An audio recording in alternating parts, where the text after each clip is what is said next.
What's up? What's up? What's up? Oh my God, we're back. We're back. We're back at it. We're on the internet. We're on TikTok over here. We got like 160 people over on TikTok chilling, ready to listen to the podcast. We got nobody on YouTube yet, but I'm sure if you're watching this tomorrow or the next day or in the future on YouTube, then it doesn't really matter. You're here. Or if you're listening on Spotify, hi. Welcome. We didn't do an episode last week. I was out of the country, didn't feel like recording. I thought for a second maybe I would bring like a field recorder with me or record things on my phone, interview people on the street in Ireland, interview my drivers. And I just thought it's just too, I did, you know what? I really didn't want to be making content while I was out there. I just didn't want to be making content. I just wanted to be on the trip, seeing new things, immersing myself in a new environment. So I didn't really do anything. I didn't really shoot any videos, didn't make a podcast, but we're back. All right. We're back, and right out the gate on this episode from a Blanket Fort recording studio in a 1-bedroom apartment in North Hollywood. It's people pleaser. Right out the gate, we got huge news, massive news right out the gate. First of all, first part of this news is my album, Beautiful Things, the deluxe edition, is streaming on Spotify and Apple Music and all the places tomorrow, Friday, August 12th. So if you're listening to this on Spotify right now, it already is Friday. You can literally listen to it right now. If you're listening to this anytime after August 12th, Friday after August 12th, it's out. The album's out. You can go listen to it. It's the remastered, the digitally remastered version of my album, Beautiful Things from 2020, plus 6 additional new tracks. And those 6 new tracks are bangers. Those 6 new tracks are absolute fire. I'm really, really proud of all of them. And I'm really, really proud of the story of this record and how it came together. So that's the first part of the news, is the album is now streaming. You can go listen to it. Here's the second, more exciting part of the news. There has been a saga with this album. I have been trying to get it printed as a double vinyl for some time now. Some of you may have been following along with this saga, and some of you may not have been. But I've been trying to get this album made into a double vinyl, and I thought I found a distributor that would do it. It wound up that they were booked out for like a year and a half after I had already gone through this whole process with them. And I was like, okay, well, that doesn't really work. Then I figured out that Bandcamp, one of my favorite places, my favorite place to sell music, Bandcamp actually has a vinyl program now, and they're handling all of it. They're printing it, they're distributing it, everything. And so I decided to release it through Bandcamp. Little did I know, though, I went through the whole process of creating the campaign for the vinyl on Bandcamp, was ready to launch it, released the album on Bandcamp. I did this like 2 months ago, told everybody that follows me on Bandcamp, hey, you can come get this double vinyl. It's here on Bandcamp now. And Bandcamp informed me that I was not eligible for their vinyl program. And I was like, oh my God, I wish I would have known that before I did all this stuff. So I reached out to Bandcamp. I was like, hey, I already told all of my followers that I was doing this through you guys. I'm always hyping you guys up on my channels and everything. Can you make an exception for me? Can you let me through? They said they would let me make a campaign and they would review it. It took them forever to review it. They sent me, corrections that I needed to make. I made all the necessary corrections. I heard from them last week. They approved my campaign. So tomorrow, August 12th, on the same day that we're launching the album on streaming services, we are launching the campaign for the double vinyl on Bandcamp. It's happening, and I need y'all to come through for me, okay? We have 30 days to make this thing a reality. In 30 days, I need to fulfill enough orders on Bandcamp for them to justify the cost of printing the records and sending them out. I think what I need to sell is like 100 records. So like 100 people need to order this thing over the next 30 days. And if that happens, then Bandcamp's going to print them and make them and send them to you. And they are dope. I got to like hand design all of these. I got to design what the vinyl is going to look like. So there's 2 records. One of them is blue, one of them is pink, and they each have a splash of the other color. So like the pink one has a splash of blue and like a darker magenta on it, like almost like a tie-dye splash. And then the blue one has a tie-dye splash of like pink and magenta on it, and they look beautiful. They're gorgeous looking. The album design is gorgeous. The album art by Tanner Allen looks gorgeous. The back art came together really well. The back side of it, the inside, the inserts, and all that stuff. It's all looking like really, really good. I think it's going to be a really, really cool thing to own. There is only going to be 200 made total. So regardless, if you get one, you're going to be owning one of 200. Like, you'll be one of only 200 people that will own this limited edition double vinyl. Mostly, I'm just excited for it to exist. I really believe that we can fulfill these orders. I really believe that we can get this done. But 30 days, the clock starts tomorrow. Tomorrow, Friday, August 12th. The album will be available to stream on Spotify and Apple Music, and you can order the double vinyl and make this happen. I just wanted a vinyl version of this album to exist, and I couldn't believe how difficult the process was. And now we're here. It's happening. Very excited about it. So that's that news. Thanks for bearing with me on that. Moving on to my next segment. I've been doing a lot of Bad Take Brigade. I've been doing a lot of the Bad Take Brigade, but I think I need an antithesis to Bad Take Brigade. So we do have Bad Take Redemption, but I think I want to start a new segment that's called like Baller Clip of the Week. Like big ballers of the week. I should have figured this out before I started the podcast, but it's the baller, big baller, big daddy baller. No, that's sexist. Am I overthinking it? It should just be baller of the week, right? Baller of the week. Okay, baller. That's what it is. Baller of the week. All right. This week's baller of the week. And I'll come up with a sound drop for this one too. It'll be like, it's the baller of the, or like, it'll be like, it's the baller of the week. That's what it's going to be like. It's the baller of the week. And this week's baller of the week is candidate for governor of Texas. Oh no. Why is it doing this to me right now? It's doing right as I was going to pull the clip up. It's now not working. I had it already. Hold on. Technical difficulties. Gubernatorial candidate for the state of Texas, Beto O'Rourke.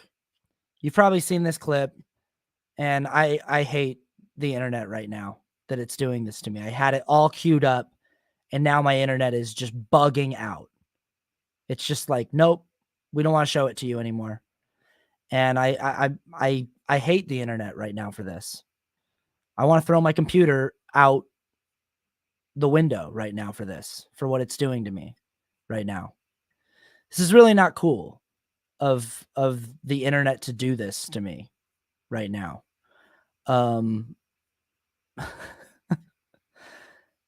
Why? It was loaded. Like it was here. Why?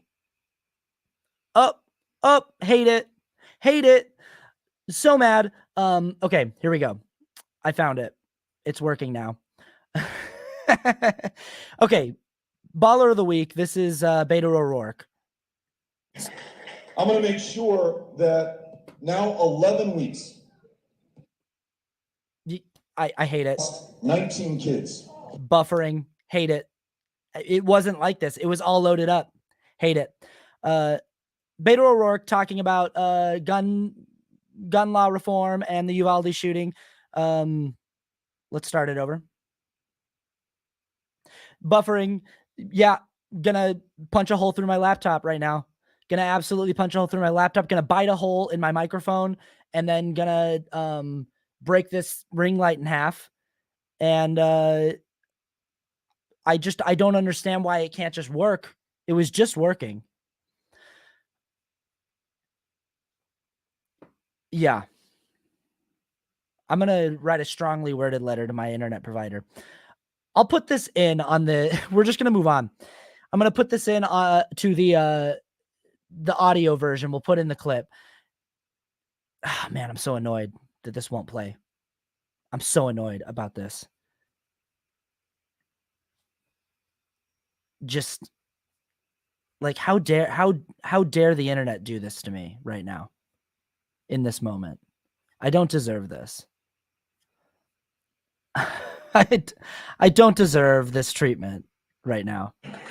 I'm going to make sure that now 11 weeks since we lost 19 kids and their 2 teachers shot to death with a weapon originally designed for use in combat, legally purchased by an 18-year-old who did not try to obtain one when he was 16 or 17, but followed the law that's on the books, ladies and gentlemen, that says that you can buy not one, you can buy 2 or more if you want to, AR-15s, hundreds of rounds of ammunition, and take that weapon that was originally designed for use on the battlefields in Vietnam to penetrate and... Have you seen the clip? If you've seen the clip, this is my favorite part of the clip, is when he goes down on a knee and he says, to penetrate an... Hold on, I'm going to pull it back here. Let's see this part. To penetrate an enemy soldier's helmet at 500 feet and knock him down dead. To penetrate an enemy soldier's helmet at 500 feet, and he goes down on his knees and he like puts his arm out like a spear. That's my favorite part of the clip. Well, that's my second favorite part of the clip. My favorite part of the clip is coming up right now. Up against kids at 5 feet. It may be funny to you, motherfucker, but it's not funny to me. Okay? At 5 feet. It may be funny to you. Oh, we have to go back. That was originally designed for use on the battlefields in Vietnam to penetrate an enemy soldier's helmet at 500 feet and knock him down dead. Up against kids at 5 feet. It may be funny to you, motherfucker, but it's not funny to me, okay?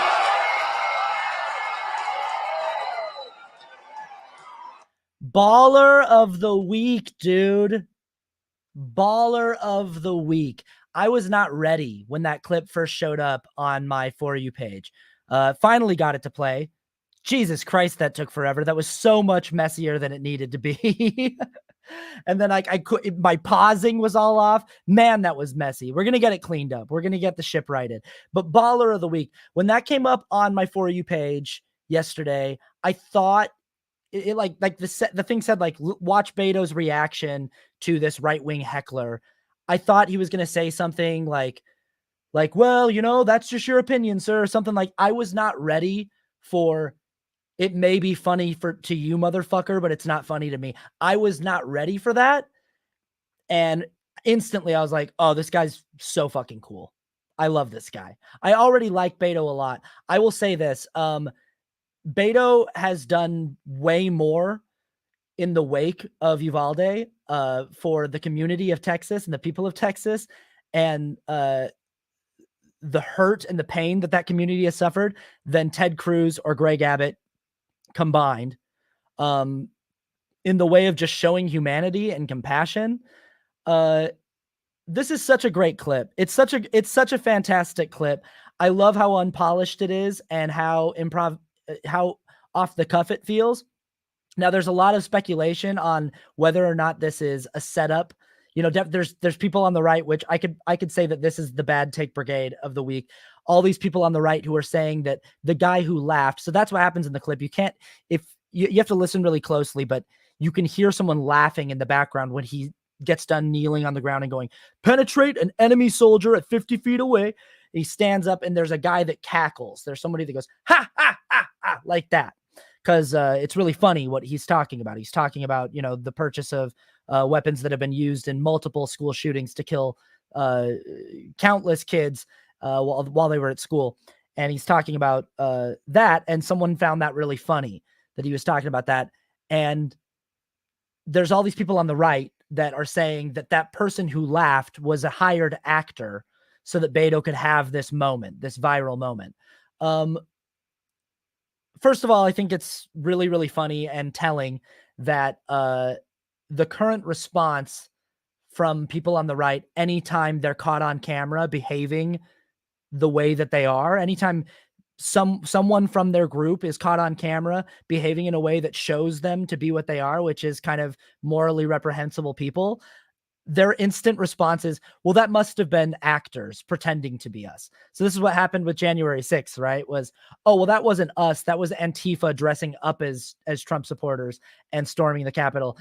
even though they had been openly planning this for weeks.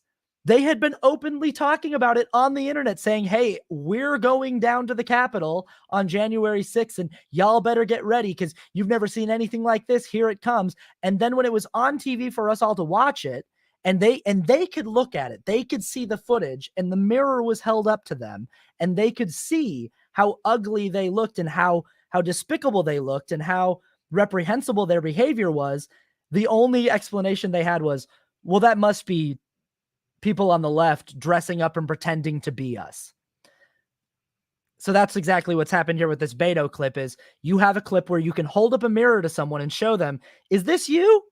Is this you laughing about children being killed in school?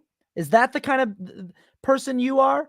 And the only logical response they can think of is, oh, well, that looking at the mirror, seeing it, really seeing it for what it is, oh, well, that must be a crisis actor or an actor pretending to, so that Beto can have this moment. Now, listen, I don't think it's out of the realm of possibility, or what do I mean to say more accurately? I don't think it's uncommon for campaigns to manufacture moments along a campaign trail. I think that it's a large part of what campaigning is manufacturing viral moments, especially in today's political game.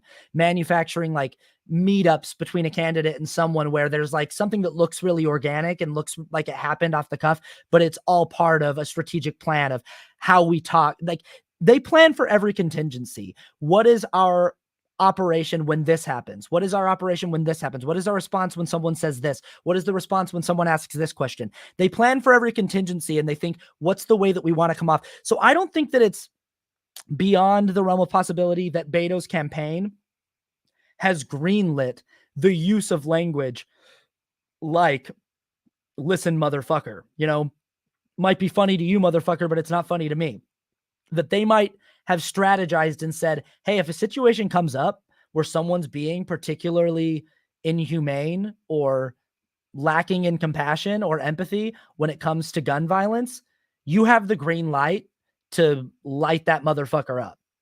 And I don't think that that's necessarily like, this is part of the political game.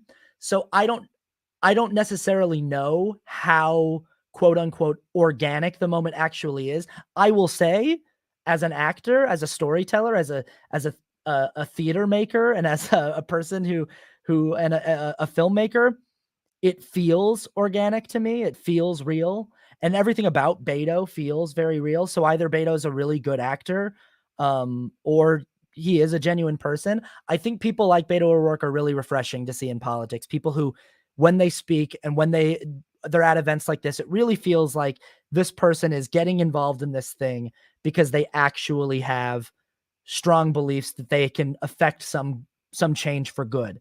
So obviously none of us can actually tell whether or not that moment was as organic as it appears, but I have no problem believing that there was a right-wing heckler that laughed at him while he was describing what AR-15s are, because right-wing gun nuts love to make fun of the lack of gun knowledge from people on the left who oppose guns and who want stricter gun laws. And so I think that that's more likely what that person was laughing at, is Beto was describing AR-15s as a weapon that was originally designed to penetrate the helmet of enemy soldiers and stuff. And this person's probably just laughing at, like, there's probably something that this person thinks he's getting wrong about the gun, and that's more likely what they're laughing at. Either way, it's a really inappropriate and callous time to laugh. And you see the reaction from the room there. And if you look at the people in the room look like good old-fashioned Texaners. Like, they look like Texans. They look like conservative Christian Texan people, and they all stand on their feet and give him a standing ovation when he turns to that person and says, might be funny to you, motherfucker, but it's not funny to me. And I join them in that standing ovation. I think it's an awesome clip. I think it's a badass clip. I think I kind of wish Beto ORourke could just skip the Texas gubernatorial race and we could just have him as the 2024 candidate for president, even though I know that they're going to shove Joe Biden back down our throats, because even though they kind of said that they weren't going to do that, they said that he was going to be a one-term president, but we all knew that he wasn't going to, that they were going to run him again. And it looks like that's what's going to happen. And we're just going to have to deal with it. But maybe in the future we'll get a Beto ORourke run or someone like him. Somebody, it's rare to see someone like that with so much character. So that's baller of the week, Beto ORourke. I don't think that it was a hired actor who laughed in the audience. I do think that maybe the campaign. Oh no, I want to say this too. If his campaign has approved language like motherfucker, I think that's really cool of his campaign. I think that whoever's running his campaign has the right idea. And if the left is going to compete with Trumpism, the thing that people like about Trumpism, I think the thing that really hooks into people about Trumpism is the casting aside of any kind of, pomp and circumstance about the presentation of the candidate. He just sort of speaks off the cuff and is who he is. And that's what people like, is that he doesn't feel polished. He feels rough around the edges. And I mean, early on, when Trump was running, what people were responding to is they were like, I just like that he just sort of talks the way that he talks, and that he's not talking like a politician, that he just sort of says what's on his mind, even though what was on his mind was just kind of nonstop racist dog whistles and misinformation. Like, so that wasn't great. But what they responded to was someone who felt like they were being themselves. Even though Trump is kind of incapable of telling the truth, his way of speaking in exclusively lies is sort of honest to the character of who he is. He's being honest to like who Donald Trump is, which is a liar. Donald Trump is a pathological, narcissistic liar. So like when he's up there being a pathological liar, he's being true to the nature of Donald Trump. And I think that's what people responded to. And so I think it's kind of smart of Beto O'Rourke's team to go, what people want to see is a person who has carte blanche to just speak his mind and to speak how he feels. And in this case, we have a person who actually has some good principles and like who seems to have a decent moral backbone about things, and who seems to actually have some compassion and some humanity and some empathy. And when you let that person speak off the cuff, you might get a listen motherfucker when someone is laughing about kids dying in school. And I think that's an appropriate listen motherfucker, and a tip of the cap to Beto O'Rourke and the team, if that's how that came to pass. So let's move on to the main meat of the show, the main topic. I'm wearing my Dublin sweatshirt. Dublin, baby. On the last episode of this show, I talked about all the anticipatory fear I'd been having for months leading up to this Ireland trip that I was taking with my family. Somewhere along the way this year, I got it into my mind that I was going to have a hard time flying. I've been having a hard time flying during the pandemic. I've always had a hard time flying. I've always like gotten motion sick, and like flying's just uncomfortable. Flying in general, whether you get motion sick or not, whether you have anxiety or not, it's just like it's an inexcusably uncomfortable experience. It doesn't need to be as uncomfortable as it is. They don't need to make it that uncomfortable. It really doesn't need to be the way that it is. I wish that they could, that somehow that industry could just be like, hey, let's just get rid of like 4 or 5 rows on every plane and just charge everybody like $15 more per ticket, and they'll all just have more. I'm honestly like, I was talking about this with my brother, like, don't give me a treat. Don't give me food, or like, I don't care about the drink. I don't care about the treat. Give me more room. That's it. Just give me more room and a more comfortable seat. That's it. Just give me more space so that I can adjust over the course of a 5 or 6 hour long sitting session. That's it. I'll bring my own treats. I'll get my own treats at the Hudson News in the airport. I'll get my own drinks. I don't need the Biscoff cookie. I don't need you to do any of that. You can save on the overhead by having fewer flight attendants on the flight with not having to do so much service. Just give me more space, make the experience more comfortable. So yeah, I've never really liked flying. On top of it just being a profoundly uncomfortable experience that doesn't need to be that uncomfortable, I do have anxiety, and I also have motion sickness. But like, I've flown my whole life and I figured out how to do it. Like, from the time I was a teenager, I just figured out that I just take this motion sickness medication called Bonine that makes me drowsy enough that I usually sleep through a flight. And I've mostly been okay with the process of flying. I even got to a point in my life at a certain point where I kind of enjoyed traveling and flying, because I would just sleep the whole time, or I'd watch movies and I didn't really mind it. But for some reason during the pandemic, my anxiety about flying really went through the roof, and traveling has become really hard for me. Traveling by plane has become really hard for me. And every time I have to travel on a plane now, it causes me a lot of panic. And there's something about being in a pressurized cylinder with a bunch of people who I don't know what they have. And if they're sick, if they have COVID, I'm almost certainly going to get it. Even if I have a mask on, it doesn't matter. And then having anxiety and having a mask on at the same time, having anxiety that makes me feel like I can't breathe while there's a disease being spread around that affects your breathing, while wearing a mask that makes me feel like I can't breathe even more. It's just sort of a trifecta of ingredients that don't do wonders for my panic disorder. But I got it into my head earlier this year that this international flight, this 7-hour flight from the East Coast to Ireland, was going to be a problem, that I was going to have a panic attack on this pressurized cylinder over the Atlantic Ocean, and there wasn't going to be anything I could do about it. And I was just having fear almost on a daily basis, imagining this panic attack in this plane over the ocean, sitting next to a stranger, probably, because I was traveling with my mom and dad and all of my siblings and their spouses, and I'm the only single person. So I was going to be sitting probably, like, I'm imagining myself squished between two strangers, and I start having a panic attack, and neither one of them knows what's going on, but they can see that I'm breathing heavily. They ask me if I'm okay, and then that triggers me to just go and start crying and start freaking out. And now we don't know what to do. They're calling the attendants. I played out the whole scenario, all this anticipatory fear, months of anticipatory fear, thinking, even to the point of thinking, I might not make it. I might not make it to the flight. Like, at no point did I call my parents and say, hey, I don't think I can go on this trip. I constantly moved one foot in front of the other with the assumption that one way or another, I'm getting on this plane and I'm doing this trip. But if I'm being honest, I did have in my head that I can back out, and I'll feel really bad about it. But if I have to, if worse comes to worse, I can back out. I can always just say, I don't think I can go on the trip, and I'm so sorry.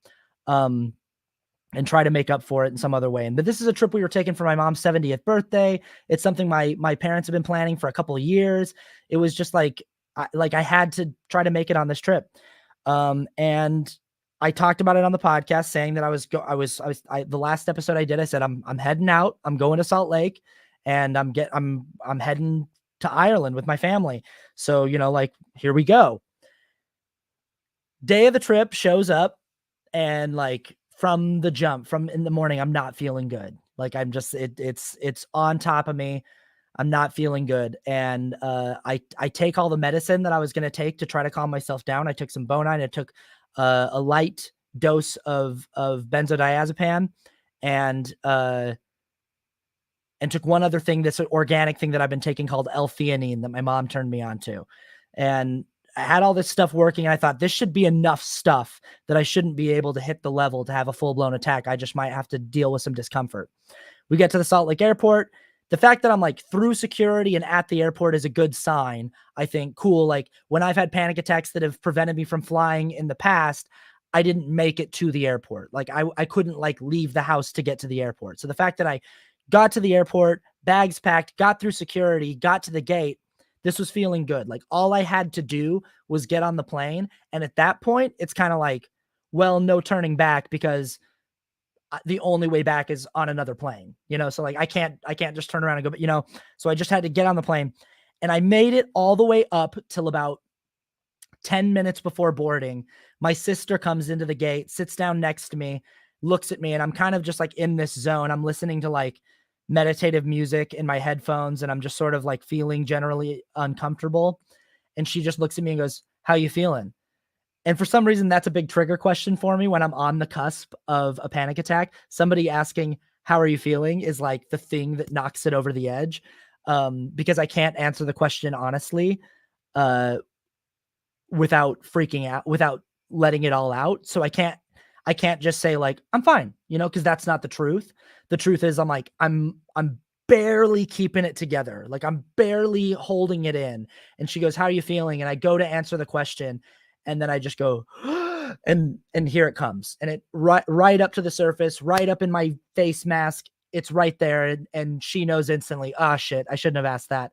And I start crying, and I put my hands over my face, and I stand up, and I walk away from the gate, and I'm pacing up and down the airport, crying, holding my chest, hyperventilating. And it's just all up on top of me. And I can't believe it too, because I've got like a good amount of like depressants in my system, and this thing is still pushing through.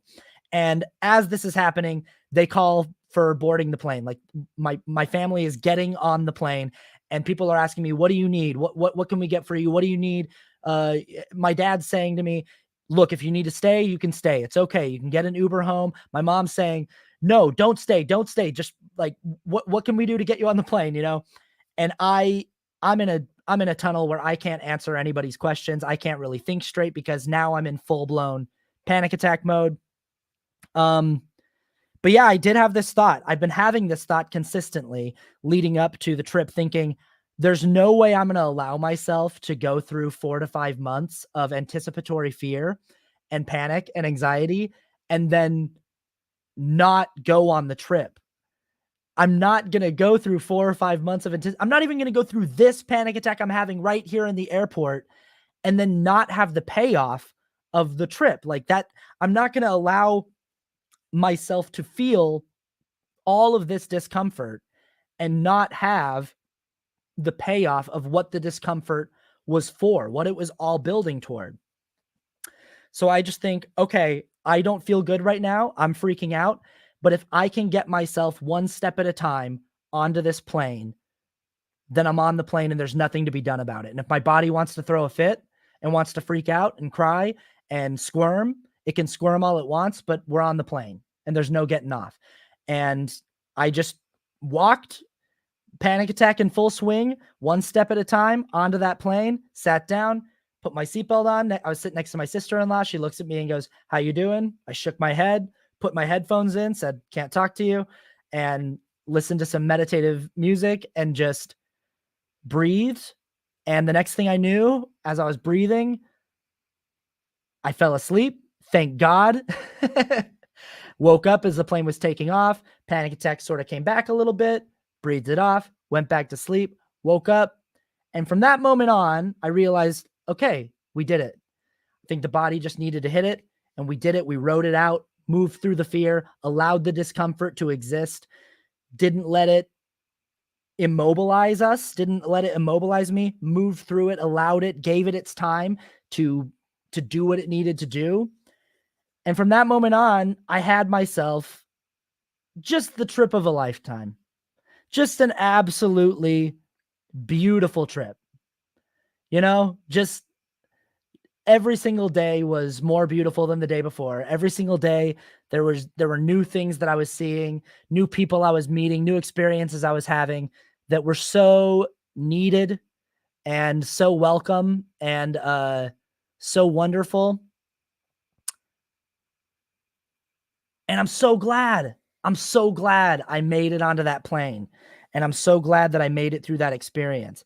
And it's really helped me. This whole experience has really helped me come to a realization. And this is not a very novel realization. This is something that a lot of therapists preach, and a lot of people who work in this space, people who are professionals, anxiety researchers, and people who write books on anxiety, and Buddhists and yogis. This is something that like a lot of like wise people before me have been saying for a long time that I just never could grasp personally, which is this realization that like all this work I've been doing, going to therapy, getting sober, working a program through AA, all the, like meditating, praying, doing yoga, stretching, trying to take care of my body, trying to monitor my eating and things like that. All of this work, I've had the idea, the mistaken assumption that what I'm trying to do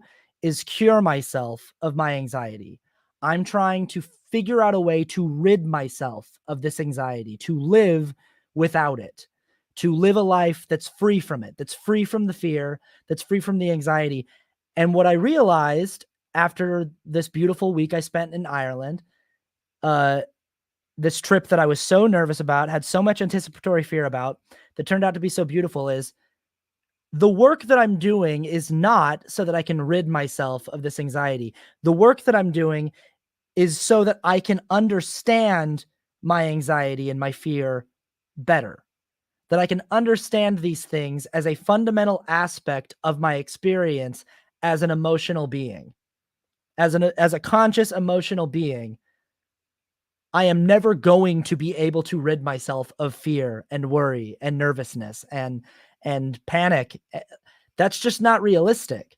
I can't get rid of those things. That's impossible. That's like making the mistake of thinking that the point of meditation and of practicing meditation is to learn how to stop your brain from thinking. It's impossible. You can't stop your brain from thinking. That's what a brain does. That's what a mind does. A mind thinks. The point of meditation is not to learn how to cease thinking. Ceasing thoughts, ceasing thinking is ceasing to exist, is ceasing to be alive. That's what happens when you die.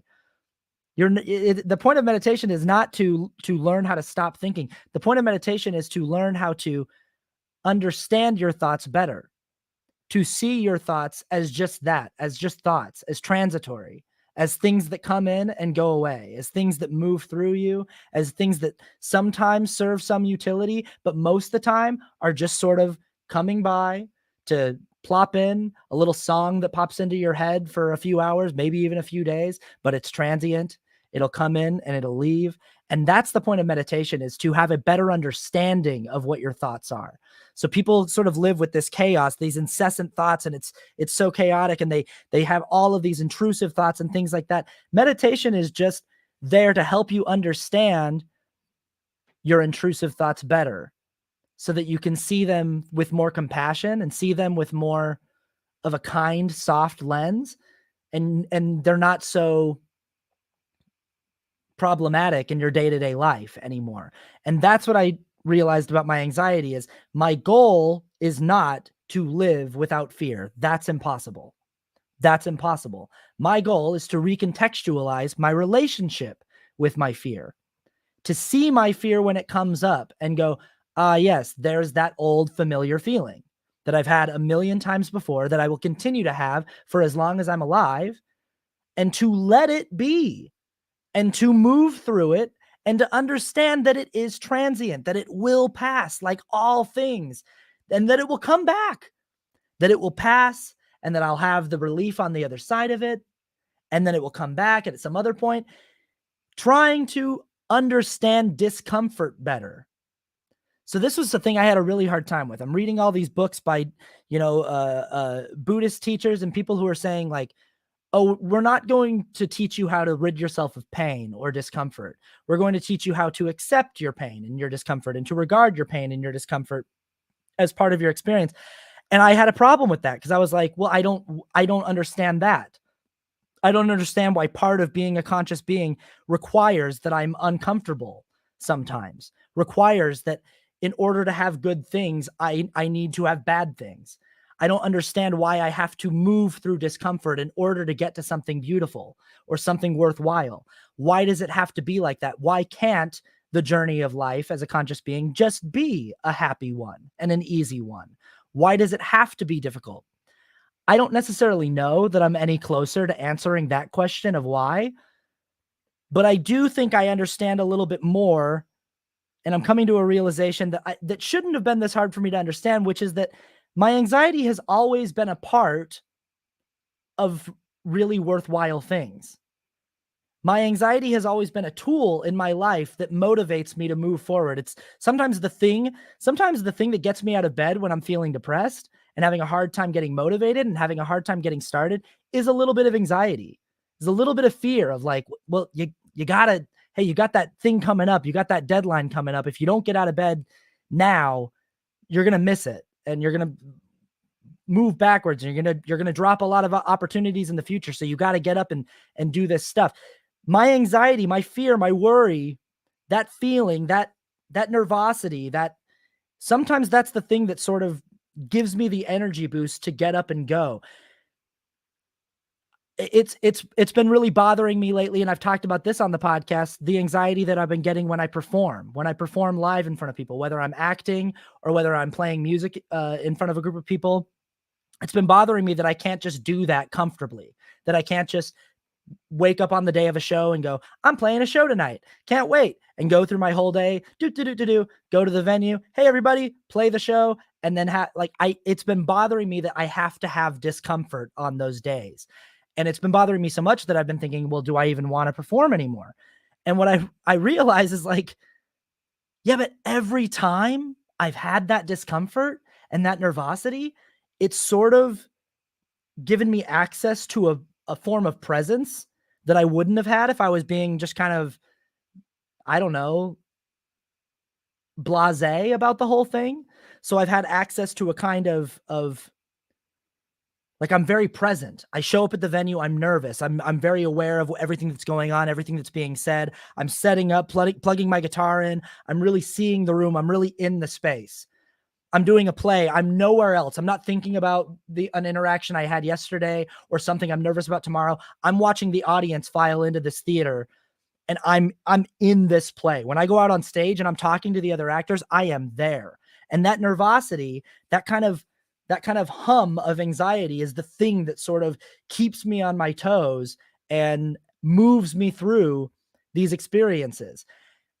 It's not the best feeling. So I don't want to say this to say like, turns out it's actually really great. It's still not like the best feeling, but what is a great feeling is the feeling of moving through that discomfort, the discomfort of being seen, of being vulnerable on a stage in front of people, the discomfort of being, I was super embarrassed at the Salt Lake airport having a panic attack in front of my family 5 minutes before we're getting on a plane.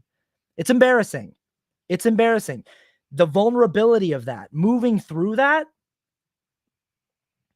and then getting to the other side of that and seeing that it's possible to allow that transient discomfort to come up and fill you with the energy that you need to get up off your seat and move through whatever experience it is that you're nervous about. So seeing it, recontextualizing my anxiety as a sort of like biological helper, assistant, a tool that moves me through challenges. I mean, think about it in your life. Anything that, for me at least, anything that I've ever been really proud of, any accomplishment that I've achieved, a challenge, whether it's a creative challenge or it's something in my personal life, like getting sober, or going to therapy, any of these things, they are motivated, they are pushed and helped and moved along and accompanied by fear. Anytime I embark on a creative project that I really want to go well, there is a certain amount of worry that people aren't going to receive it the way that I want them to receive it, or that I'm not going to be able to execute this thing the way that I want to execute it. Think about any group project you've been a part of, or planning a wedding. You're planning what's supposed to be the most beautiful, amazing, happy day of your life. And it's accompanied by all kinds of stress, financial stress about, do we remember to invite all the right people? Who should we invite? Who should we leave off the invite list? Just the venue, all the stuff that goes into planning a wedding, all for one day. And then the stress of being like, I better enjoy this day because I went through all the months and months and months of preparation and anxiety and worry and stress, and not just me, but family members coordinating who's going to do what. all of this stress for this one day, but it all leads to this payoff of this thing that is scary for a lot of people, standing in front of friends and family and committing to someone else for life. I'm going to be with you. I'm doing this. That's a very scary move. A lot of people have a lot of fear about commitment, about making a choice like that, you know? And having accompanying fear and accompanying anxiety is normal. It's a normal part of being an emotional, conscious being, you know? So yeah, I guess that's what I'm talking about today, is just that recontextualization of my relationship with anxiety and realizing that the work that I'm doing is not so that I can live without fear. It's so that I can live in a world where I understand my fear better and I see it as a tool. Now, I have been diagnosed with panic disorder, which means that your panic is at a point where it impairs functionality. So there have been times in my life where I haven't been able to do a thing that I need to do. Make it to an audition, make it through an audition, do a performance, fly on a plane. There have been things where I've gone, I can't do that. I can't make it there. And I have not been able to do the thing I needed to do because my panic impaired my ability to do it. That is a problem. That is something that needs to be addressed. So there is, I can see utility in medication and in therapy for trying to lessen the severity of the discomfort that comes with panicking and anxiety, so that it's not so severe that it's impairing your ability to function in the world. I absolutely recognize that. And I know that from firsthand experience. But also I think that part of lessening the severity of it is changing your relationship to it, is changing the way that you see it. I'm even feeling right now, and this is, you know, I'm speaking early here because it's only been like a week and a half since my last panic attack, which was at the Salt Lake airport, but I'm already feeling very optimistic about the future going forward, just with this reframe, that the next time I have anticipatory fear about something, or fear coming up about a project or about some new challenge that I'm trying to take on in my life, I can recognize it and go, that's supposed to be there. That's normal, and that's okay. And that's helping me move through this difficult thing, or that's helping me get ready for this exciting thing that I have coming up. Just that reframe is something that's got me really excited. Okay, I've talked long enough. Let's turn it over to TikTok. Most of the people on TikTok have left because I talked for way too long. But let's see if TikTok or YouTube has anything to add to the conversation. Liliana on TikTok just asked, do you have a podcast? If not, you should. I wonder if Liliana is being serious with that question, because I don't know how they couldn't have noticed that I'm talking into a microphone right now and I'm not looking at the TikTok camera. I'm looking like off screen at a different thing. That's because I'm looking into a camera that's broadcasting live to YouTube, and this is the live broadcast of the podcast. So you're at it. Welcome to it.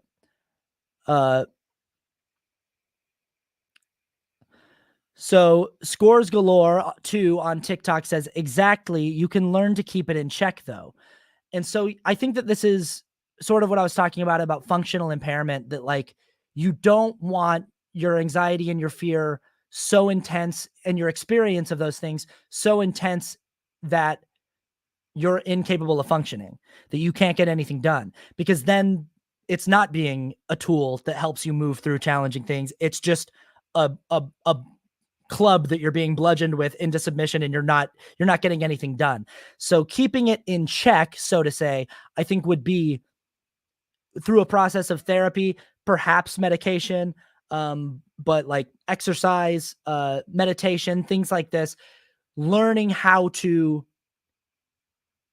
see it differently so that you can, quote unquote, keep it in check, so that you can keep it, the experience of it, at a level where it's not so intense that it impairs your ability to move through it. But I really do think that this reframe, helps, and also I think what happened too to me in Salt Lake is a little bit of exposure therapy, which is that I was able to experience the thing that I was having all the anticipatory fear about, all the fear months building up to this trip. It happened. I had the panic attack there in Salt Lake. It came up and it came gushing out. Here it was, all of my fears manifest, and I was able to sit in that moment and go, okay, well, here it is. I don't think it's going to get much worse than this. If we can move through this and get on the plane, we should be all right. That happened. I talked about this on the podcast a couple weeks ago, how I had that show that I was playing in LA and I showed up to the venue. And right when I walked into the venue, I started having a panic attack. And I told the people at the venue, I was like, I'm kind of having a panic attack. Texted my friends, I don't know if I'm going to play tonight. I'm having a panic attack. But I stayed in the venue and I stayed in the panic. And I just was like, don't go home. Don't go home. You're not going to like it if you go home. Stay here and let this feeling do what it needs to do. And I've been told this too. I've been told this by a couple therapists and by other people in my life that I should try to let the panic happen and not try to avoid it or repress it or push it down when it happens. And that suggestion scared the hell out of me as a person who knows how uncomfortable and painful panic can be. I was like, I don't want to just let it do what it does. But also the realization that it's like, when it's happening, I don't really get a say in turning it on or off anyway. So I might as well just try to like allow it to be there and have sort of a gentle regard for it and a softness with it. And I think that going through things like that, exposure therapy, where you experience the fear that you were worried about having, you let it happen and you do the thing that you have the fear about, you move through it. That's really healthy in helping keep it in check down the road. Let's see.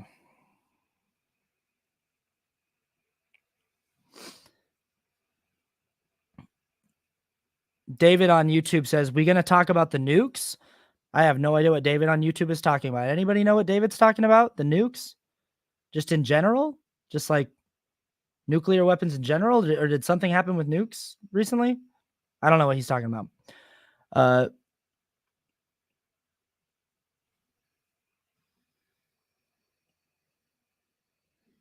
Somebody on Ballsy 2970 on TikTok just said Trump/nukes. Again, everyone's saying things and I don't know what that means. Someone just said nuke Ohio. I don't know what that means.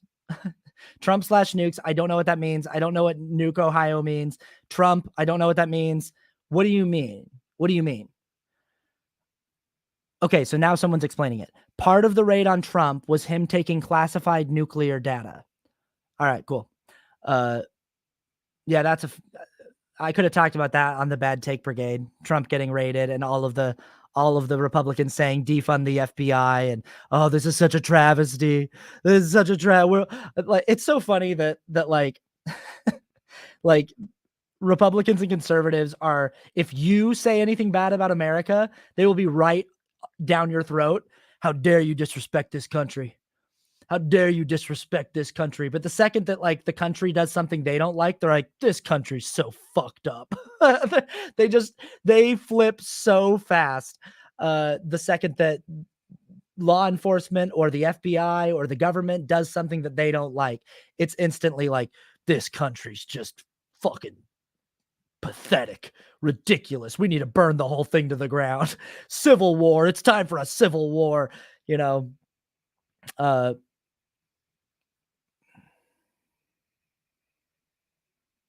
Yeah, Aries here on TikTok says, if they can do this to Trump, they can do this to you. That's been the big talking point on Fox News and on Twitter. If they can do this to Trump, they can do this to you. You don't say if you break the law, is what the comment says. And it's like, yeah, it's like, did you know that? I mean, if they can investigate Trump for breaking the law, they can investigate you for breaking the law. It's like, well, hopefully,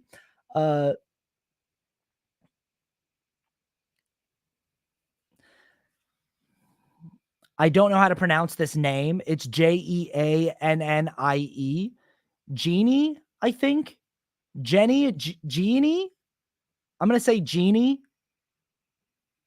I'm scared I'm pronouncing it wrong. Gianni says, I'm glad you talked about your anxiety. Going on vacay next week. I needed to hear that. Well, good. That's why I wanted to talk about it, is if you have anything, because sometimes it's frustrating to have like exciting things coming up. Like I was going on an amazing trip, the trip of a lifetime, and I wasn't able to like be excited about it. I was just scared, and that was a bummer. But you know, I think if I had had this reframe before and been able to just go, oh no, I just have anticipatory nerves because that's what happens to me when I have exciting stuff coming up in my life, and it's okay. It's going to be great. And I mean, I think I could have lessened it, and I could have, as the earlier commenter said, kept it in check a little bit. Because the reality was like, I had a great time. And the thing is like leading up to it, I was frustrated with the anticipatory fear because I knew I was most likely going to have a great time. Anytime someone asked me like, well, what are you afraid of happening? I was like, no, honestly, I'm sure I'm going to have a fantastic trip. I'm more scared that I'm just going to get scared. And that's what's frustrating. So I think that's what's helpful about this reframe is like my panic disorder manifests usually in I get scared about getting scared. Now, if I can employ this reframe where I can just go, there's nothing wrong with getting scared. Getting scared is something that's just going to happen. It's going to continue happening for the rest of my life. If I ever wind up having kids, I'm going to be nervous about having kids. I'm going to be worried about that as it like in the 9 months leading up to the birth of my first child. There's going to be a lot of anticipatory fear, but then it's going to be a really beautiful thing. And like, it's going to continue happening through my life. You're going to get job promotions and opportunities professionally. And you're going to like, have things come into your life that are good things that are going to cause you to have anticipatory fear, and seeing that and going, there's nothing wrong with that. It's okay to have that. That's part of the experience of like, to have joy, to have ecstasy. You also have to have the opposite of that, which is discomfort and pain and fear, and understanding it as an okay thing to have that doesn't need to have like shame or anger attached to it, because that's a lot of my problem is I have a lot of shame about my panic, and I get really mad about it. So like I said, it's embarrassing for me when it happens. It's embarrassing. And I feel embarrassed about the fact that as a 34-year-old man, I still have a hard time controlling an emotional outburst of fear in public with a bunch of people around. I start crying because someone asks me how I'm doing. That's embarrassing. And there's a lot of shame attached to that. Freeing myself of that and saying, it's okay. I don't need to be ashamed of the fact that I feel anticipatory fear about exciting things in my life. That's a really like big revelation that I've had. And so I hope you can carry that into your trip.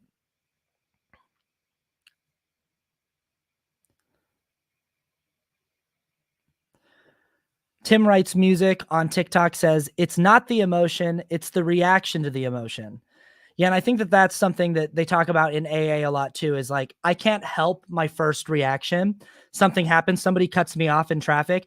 I can't really help my first thought. My first thought is often like, it's fear, right? I have a fear response because I'm driving in a big metal death machine at 75 miles per hour, and somebody cut me off in a way that made me swerve or slam on my brakes and made me think, you could have just hurt me or other people around me.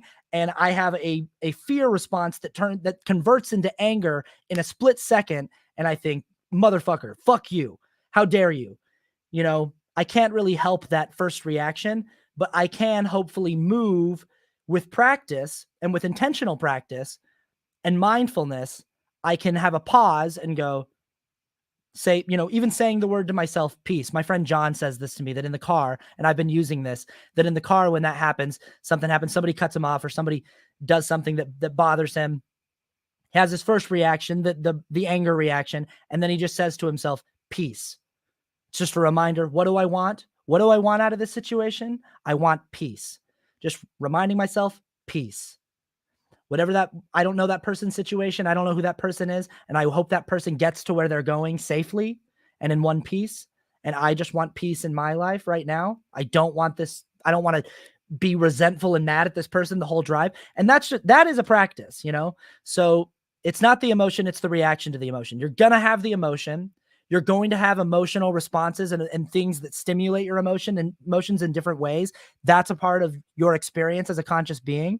Now you can just let your emotions run wild and have no practice to try to mitigate your response to them at all. And I think that's what's happening in people before they enter into therapy or before they enter into any kind of meditative practice or mindfulness practice is you're just it's just sort of your emotions run wild in your body. And you're just sort of constantly subject to all day long fear, anger, despair, joy, laughter, fear, and there's no pause to examine the things. So again, just like the point of meditation is not to learn how to stop thinking, it's how to learn how to observe your thoughts and to understand your thoughts better and to see them for what they are.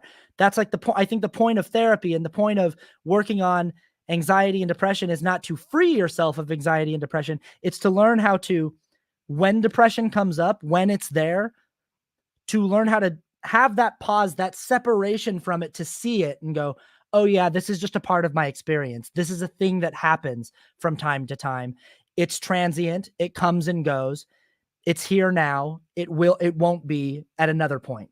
And the same thing with anxiety, the same thing with anger, those quick reactions, those emotions.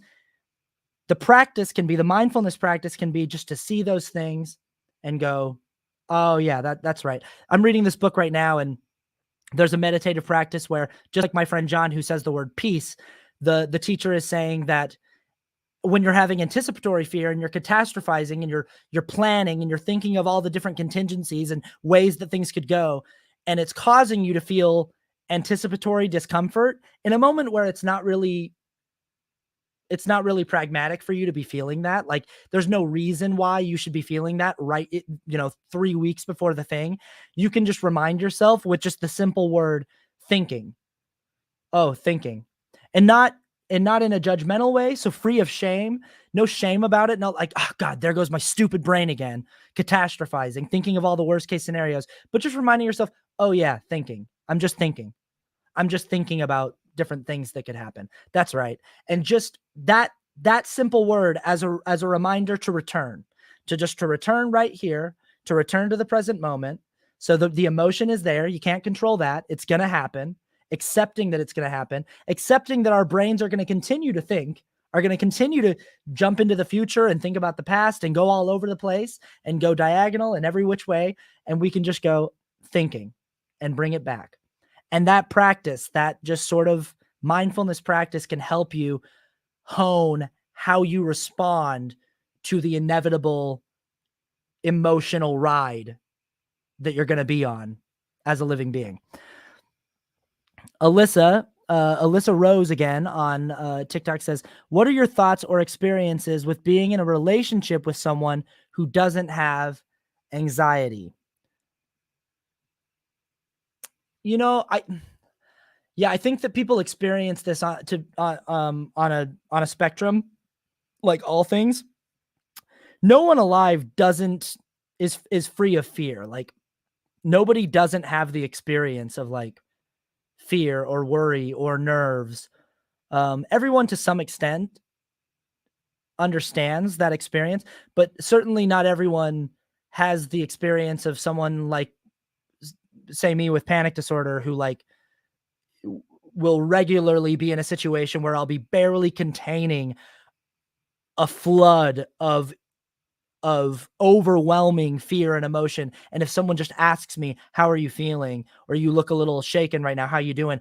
I'm going to burst. That's not everyone's experience. So I have encountered people, I think, in my life who it's been harder for them to empathize because they see me going through the experience that I'm going through, and it maybe looks like I'm being dramatic or like I'm playing up the experience to get some kind of, I don't know, attention or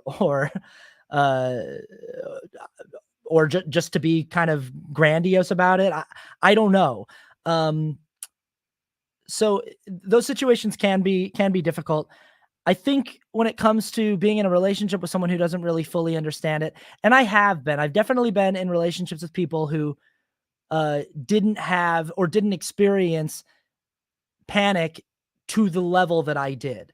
And I think I've been very fortunate in the past. I've had people who have been very supportive of the level that I experience it at. And when I'm experiencing it, have been very good about sitting with me and holding my hand and being very kind and soft with me. So I guess I would say if you're with a partner who can't offer you that kind of compassion and empathy when you're in the midst of a panic attack, if you're with someone who like doesn't understand it to the point of like making fun of you or degrading you about it or adding to your feeling of shame about it, I would say maybe that's not a healthy relationship to be in. I'm not going to go out on this podcast and be like Dan Savage and tell anyone to break up with anyone, but I am saying that if you're with a partner who can't support you or at least have compassion for the emotional experience that you're having, that might not be the healthiest situation. But I think the all you can really ask from someone who doesn't fully understand it to the extent of like what a full-blown panic attack feels like is that they can believe you when you're expressing to them what your experience is like, and they can support you by believing you. It's kind of like like I will never know what PMS feels like. Like I don't know what it's like to monthly menstruate. I don't know what that physiological experience is like, but I can believe my partner when they tell me that they're uncomfortable and that they're going through like that they're frustrated or that they're like, you know what, I just need like today's not a good day. I'm my body doesn't feel good. I can trust them and do what I can as a partner to support them and to try to ease their discomfort in that moment. So I don't know if that answers the question. Yeah, Stegus Stories says empathy is huge. I don't need your sympathy. I just want empathy in those moments. I think that's exactly right. It's like I don't need you necessarily to like feel bad for me. I just need you to like believe me and try to relate by imagining some time that you felt overwhelmingly uncomfortable and inexplicably uncomfortable from an emotional stimulus. If you know, and if they can't do that, if they can't try to offer you the space to sometimes be in emotional distress, maybe it's not the healthiest relationship. Tim Wright's Music says, I think it's also important to have people in your life who are able to identify with your experience. Yeah, definitely. I think that if you have no one in your life who knows what a panic attack feels like, and you're the only person you know who knows what a panic attack feels like, yeah, maybe seek out an online community or something somewhere just so that you know that you're not alone. But it is nice to have friends or people in your life who know what it's like. Yeah, because Tim also writes, describing a panic attack to someone who's never had one is so different to someone who's describing one to someone who's been there. And that's true. It's really hard to explain to someone who's never had a panic attack what a panic attack feels like. I've tried to explain it so many times, and even when I'm trying to explain it, I know that the words I'm saying aren't doing it justice. It's kind of like trying to take a photo of like the moon or of a sunset, and you're just kind of like, I just can't get it. Like I can't. I know that this is like an approximation of what I'm looking at, but this is not. It's not encapsulating the fullness of what I'm looking at. And when you're explaining it to someone who has had a panic attack, and you're kind of like, like the vision, how it's sort of like it sort of starts like shaking, and they're like, yeah, I know what you're talking about. And you're like, and like the extremities start tingling, and you can feel, that it's coming up, and they just understand. McJet asks, what do you think about stoicism? I don't think much about it because I don't really know much about it. I would have to study more about stoicism. Maybe I'll have someone on the podcast who wants to talk about stoicism. I know that's a thing that there are a lot of people who study and know a lot about. Maybe that'd be a good guest to have on to talk to me about stoicism.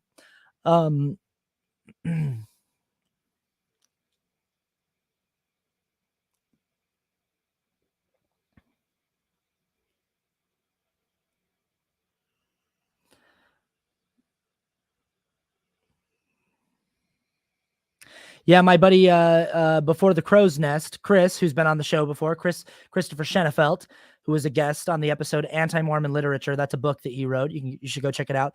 But Chris talked about on that episode about how he suffers from chronic pain, and he popped in here and said, "Hey, friend, trying to explain chronic pain to almost anyone else has always been difficult."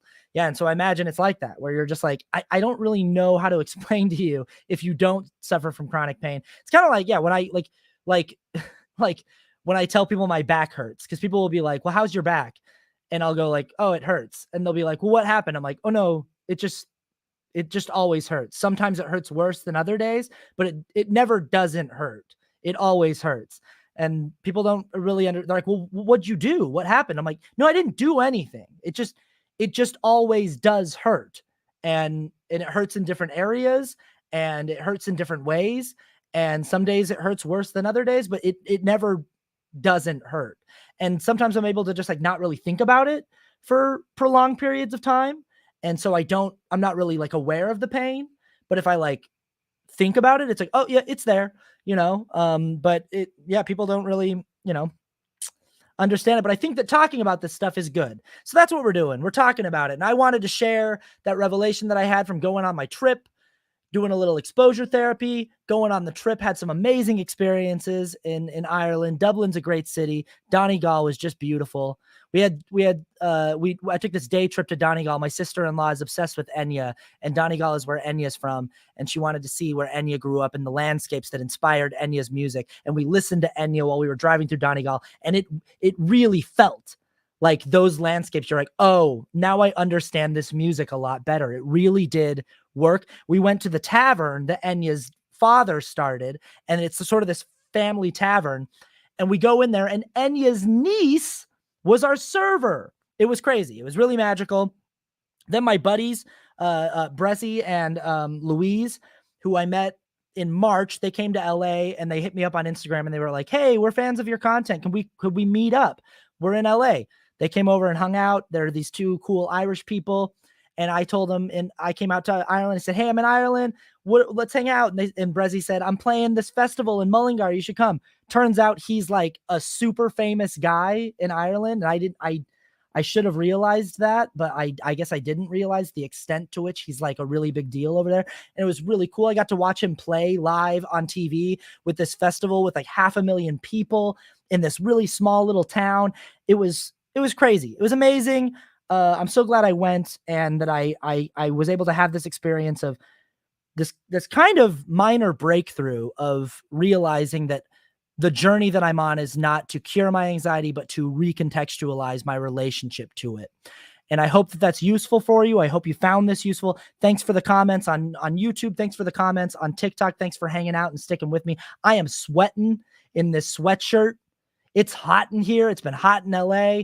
I got to kick the AC back on. Thanks for hanging out. People Pleaser is written, edited, hosted, and produced by me, Austin Archer, with original theme music also by me. My new album is out on Spotify and Apple Music, and you can buy the double vinyl. You can pre-order it starting Friday, August 12th. When this podcast episode should be out on Spotify, you can listen to the album on Spotify or Apple Music, and you can order the double vinyl on Bandcamp, the exclusive limited edition double vinyl. We got 30 days to fulfill those orders. I hope you'll check it out. Patreon.com/Austin Archer if you want to support this show. You want to know a free way that you can support this show? So there's obviously joining Patreon. There's obviously getting the album on Bandcamp, all that stuff. But a free way, if you don't have any money, subscribe to my YouTube. Check out, we're doing the video version. We got the video version of the podcast rocking on YouTube. We're looking great with the Sony camera hooked up. We're looking good over here on YouTube. I got content being posted to YouTube every single day. Subscribe to my YouTube. That would be a good help. All right. That's it. Thanks for hanging out. Thanks for the comments. Thanks for the feedback. Love y'all so much.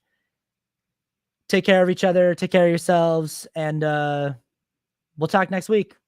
Bye-bye.